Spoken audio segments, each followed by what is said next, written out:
If you're looking to buy a new home or an investment property, the real estate market can feel a little like a battlefield right now. There's likely a bidding war that awaits you for the most desirable properties. So let's get you prepared for battle. And I'll show you how to win a bidding war. And contrary to popular belief, it's not always the highest price that wins. You'd be surprised. Let's go.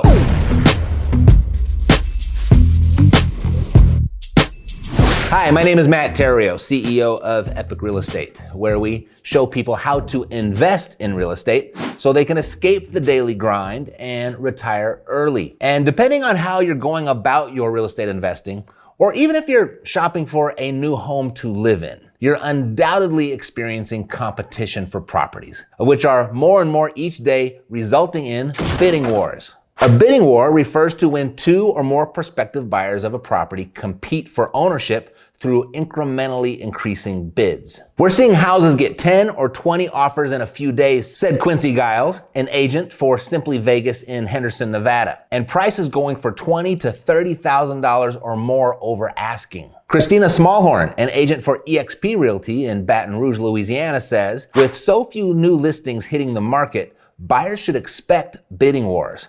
Paying more than the asking price is typically what's needed to win. So based on the typical market indicators that we pay attention to, it doesn't look like this market dynamic is going to change anytime soon. In fact, by each passing day, it's only getting tougher. And as they say, when the going gets tough, the tough get going. So I'm going to give you some things to do to toughen you up for your next bidding war, because you deserve a fighting chance out there. Now, when I first became a real estate agent in 2003, market conditions were similar to what we're seeing right now. And being a brand new agent in a competitive market like that, if you don't figure things out quickly, you're gonna starve. Needless to say, I didn't starve, because I learned a thing or two when it comes to working with real estate agents and winning bidding wars. And those same lessons have translated well for my real estate investing when dealing directly with private sellers.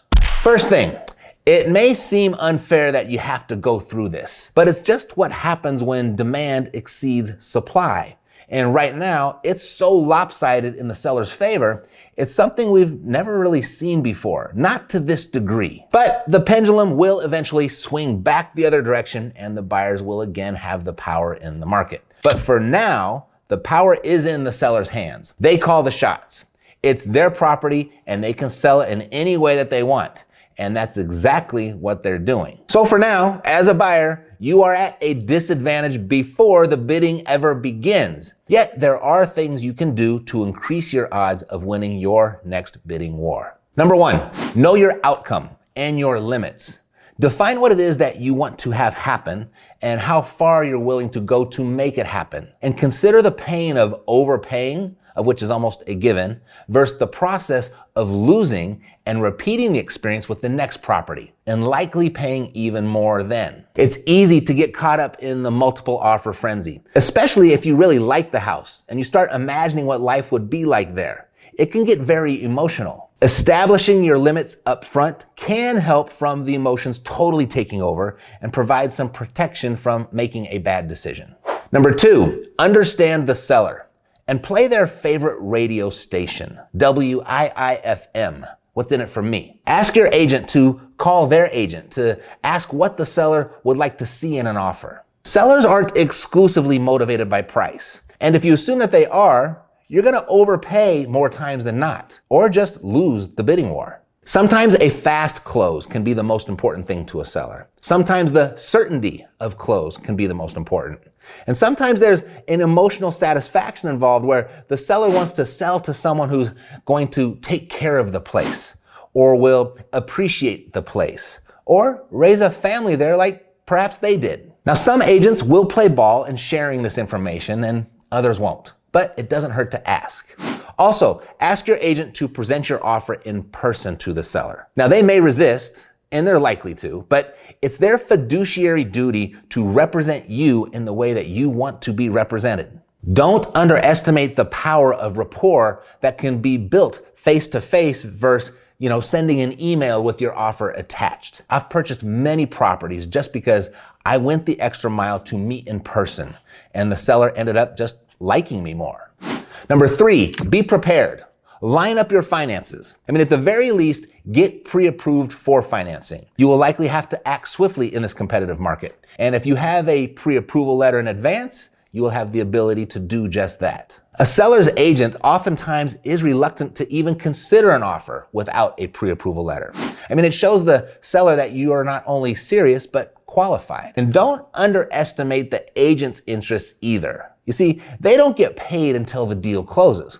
So they too are looking for a strong buyer as much as the seller is. A pre-approval should not be confused with the less rigorous pre-qualification, which provides a quick estimate of what you might be able to afford, usually based on unverified financial information that you provide. In a pre-approval, lenders will thoroughly review your income, your assets, and credit scores to determine exactly how much you can borrow and which loan might be the best suited for you. This can take from a few hours to a few days to complete. So if you want to win a bidding war, it pays to do this work in advance. Now, most people, of course, won't have the financial means to offer all cash. But if you do have the cash available or can arrange it, this will almost certainly put you at the top of the pile. Depending on your circumstances, this may sound unrealistic, but you are competing in a market with buyers who do have all cash after moving from the city to the suburbs, and/or they're maybe downsizing. A recent survey by the online brokerage firm Redfin found that buyers who offered all cash almost quadrupled their chances of winning a bidding war. Number 4, move fast. Speed and decisiveness are critical. Homes are selling at a fast clip in most markets, usually within days, sometimes hours. So if you see something that meets your criteria in your price range, don't wait to submit a competitive bid. I remember calling my clients and pulling them out of work to meet me at properties within an hour of listings going public. We wrote the offers right on the hood of my car and submitted first. And I won quite a few bidding wars this way, just by being first. Number 5, make a good offer. Now, this is where learning about the seller and what's important to them comes into play. So if an all-cash offer quadruples your chance of winning, a close second is to waive your loan contingency. A contingency, it's a condition. It's a provision for an unforeseen event or circumstance. For example, if you write an offer with a loan contingency in place and your loan gets declined, you can walk away from the transaction without penalty. Now, that may be good for you,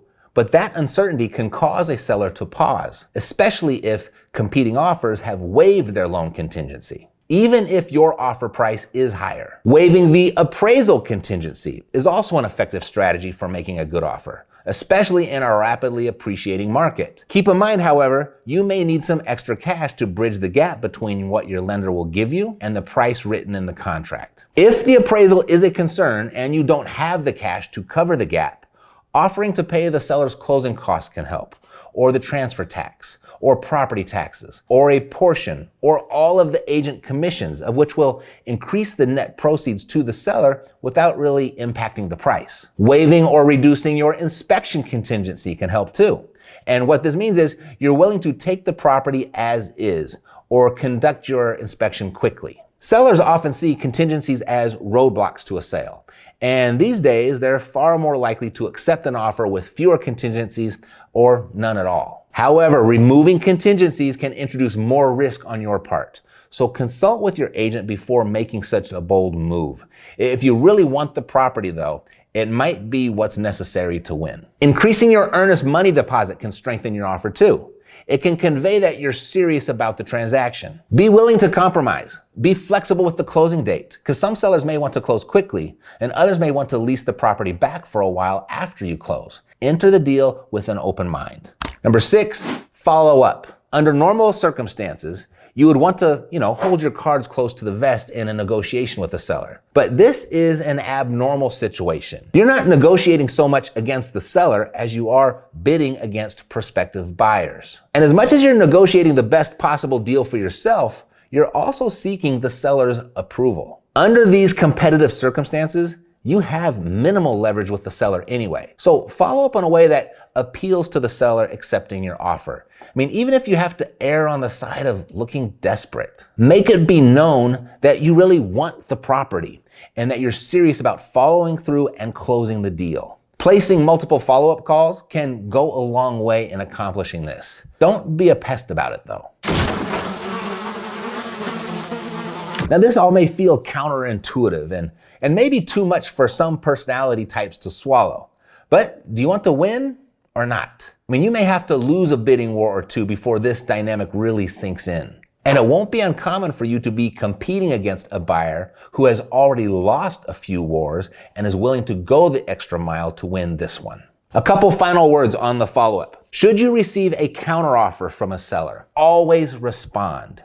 Even if what they've offered is beyond what you're willing to do, counter back with what you are willing to do, even if it's the exact same price in terms of your original offer. Don't let the ball bounce twice in your court, as they say. And lastly, in the event you do lose your bidding war, it doesn't necessarily mean that all is lost. There are a multitude of reasons a deal can fall through.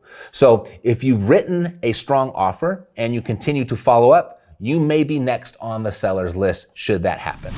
So what did you find most valuable? Let me know below. And who do you know that needs to see this? When their name comes to mind, please share it with them. Oh, and if you're already subscribed, I pulled this video out special for you to watch next.